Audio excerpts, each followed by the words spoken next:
Hello बच्चों, स्वागत है आप सभी का अपने इस नए लेक्चर में। इसके अगले लेक्चर में हमने डिस्कस किया था दो व्यक्तियों के बारे में, बार्थोलोमेव डियाज और वास्को डी गामा। तो इन्हीं दोनों व्यक्तियों के बारे में हम चीज़ों को रिवाइज करेंगे, फिर हम आगे बढ़ेंगे। क्योंकि बेटा पढ़ाई का रूल है कि आप अगला जो भी पढ़ने जा रहे हैं तो पीछे आपने क्या पढ़ा उसका एक बार आप रिवाइज कर लीजिए, फिर आप आगे पढ़िए।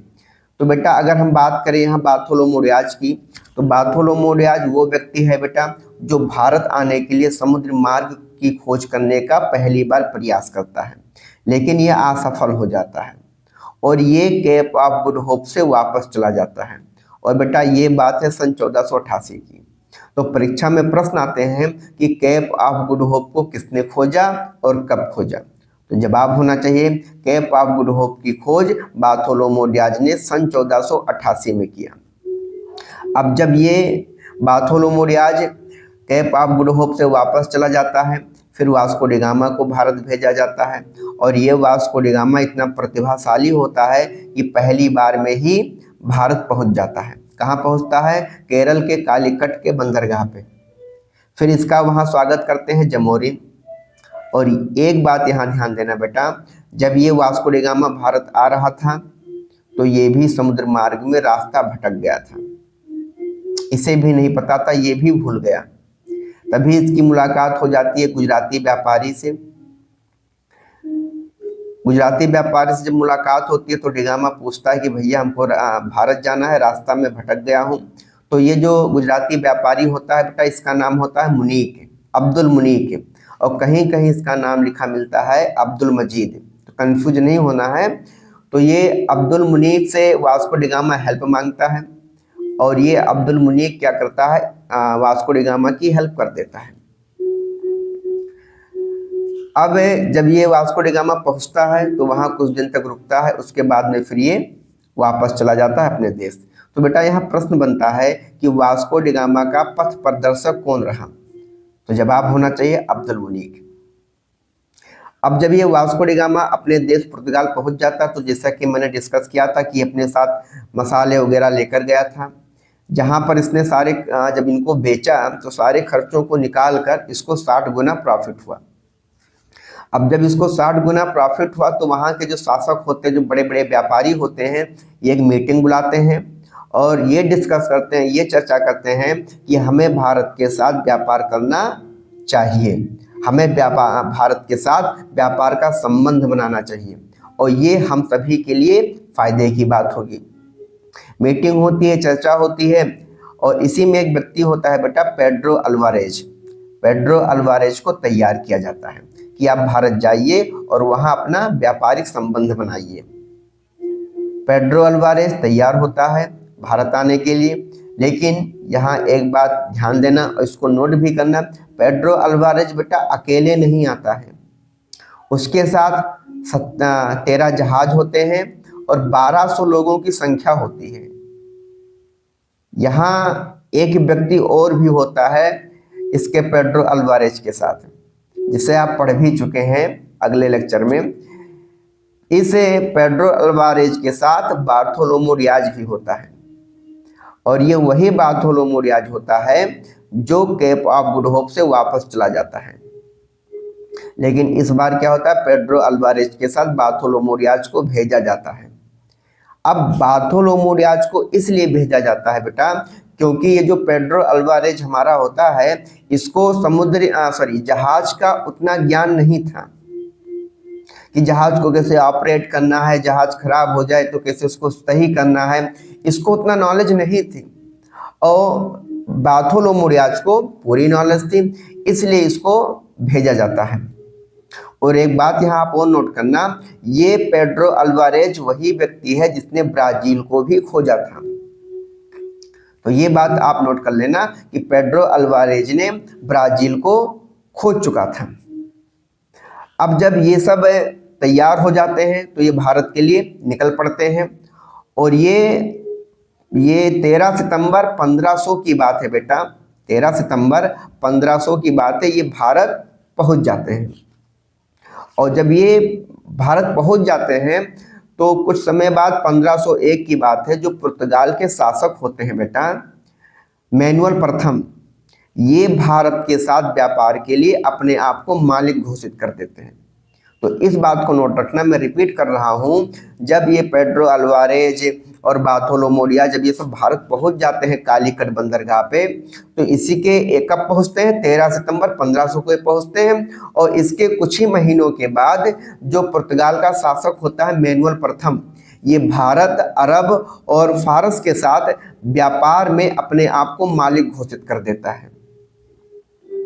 और कुछ ही समय बाद, इसके कुछ ही समय बाद 1503 में ये लोग यानी पेड्रो अल्वारेज और क्या नाम था इसका, बार्थोलोमू, ये सभी लोग क्या करते हैं कि कालीकट के शासक से परमिशन लेते हैं कि हमें एक फैक्ट्री खोलनी है।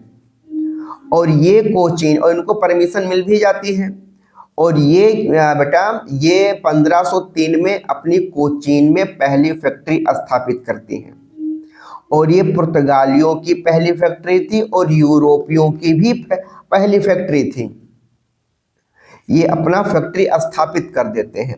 यहाँ फैक्ट्री का मतलब ये नहीं कि बड़ी बड़ी मशीनें लगाई गई, उसमें सामान बनाया जा रहा है, प्रोडक्शन हो रहा है। फैक्ट्री का मतलब बेटा ये होता था कि ये जो सामान आसपास से खरीदते थे, ये मसाले हो गए, कपास वगैरह हो गया, तो इसको वहाँ स्टोर करते हैं as a like warehouse. लेकिन इतिहास में बेटा हम इसको फैक्ट्री के नाम से जानते हैं। तो इन्हें वहां के शासक से खोलने की अनुमति मिल जाती है और ये 1503 में कोचीन में अपनी प्रथम फैक्ट्री स्थापित करते हैं।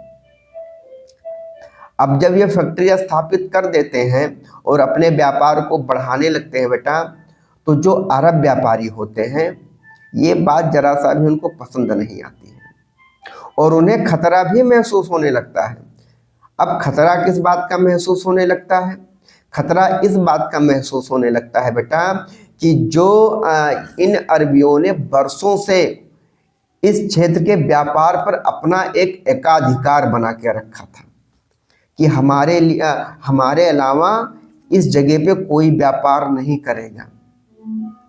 लेकिन पुर्तगालियों को ये लगता है कि इन अरबियों को ये लगता है कि इन पुर्तगालियों से ये जो हमने एकाधिकार बना के रखा है, ये एकाधिकार हमारा समाप्त हो जाएगा। और बेटा एक बात यहाँ याद रखना, व्यापार में तभी लाभ होता है, वो चाहे कोई भी व्यापार हो, जब उस पे एकाधिकार होता है। अगर एकाधिकार रहेगा व्यापार पे, तो आप जो भी सामान बेच रहे हो, क्वालिटी कैसी भी हो, अच्छी हो या बुरी हो, इंसान अपने ज़रूरत के हिसाब से उसे खरीदेगा और तभी आपको लाभ मिलेगा। इसीलिए ये जो अरब व्यापारी होते हैं बेटा, ये डर जाते हैं पुर्तगालियों से कि हमारा जो एकाधिकार है ये समाप्त होते जा रहा है और पुर्तगालियों का एकाधिकार बनते जा रहा है।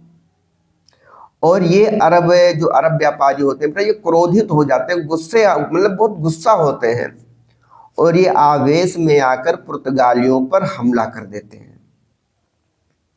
अब जब ये पुर्तगालियों पे बेटा हमला कर देते हैं तो कई लोगों की जानें जाती है इसमें, कुछ अरबियों को भी जाने जाती हैं और कुछ पुर्तगालियों की बेटा इतिहास में ऐसा मानना कि अधिक लोगों की जाने गई थी। अब जब इस लड़ाई में पुर्तगालियों की कुछ अधिक लोगों की मृत्यु हो जाती है, तो ये जो पुर्तगाली होते हैं बेटा, ये जो कालीकट के शासक होते हैं, ये जाते हैं उससे शिकायत करते हैं अरबियों की कि आप इन पर एक्शन लीजिए और हमारी जो नुकसान हुआ है उसकी ये अरब भरपाई करें। और ये 24 घंटे की मोहलत देते हैं। ये पुर्तगाली लोग कालीकट के शासक को 24 घंटे की मोहलत देते हैं कि आप 24 घंटे के भीतर इन अरबियों से मुझसे माफी मंगवाइए और जो हमारा नुकसान हुआ है इसकी ये भरपाई करें। लेकिन कालीकट का जो शासक होता है बेटा, ये 24 घंटे के बाद भी कोई एक्शन नहीं लेता है। अब जब ये इनका जो शासक होता है एक्शन नहीं लेता है तो पुर्तगाली लोग और भड़क जाते हैं। अब ये क्या करते हैं बेटा, ये गुस्से में आ जाते हैं, बहुत क्रोधित हो जाते हैं पुर्तगाली लोग और ये अरबियों के 10 जहाज को पूरी तरह आग लगाकर नष्ट कर देते हैं, खत्म कर देते हैं। और कालीकट पे भी ये लोग क्या करते हैं, बमबारी करते हैं। ये बम फेंकने लगते हैं कालीकट पे, गुस्से मतलब आवेश में आकर, गुस्से में आकर कि आखिर ये जो शासक है कालीकट का, इन्होंने अरबियों पे कोई एक्शन क्यों नहीं लिया।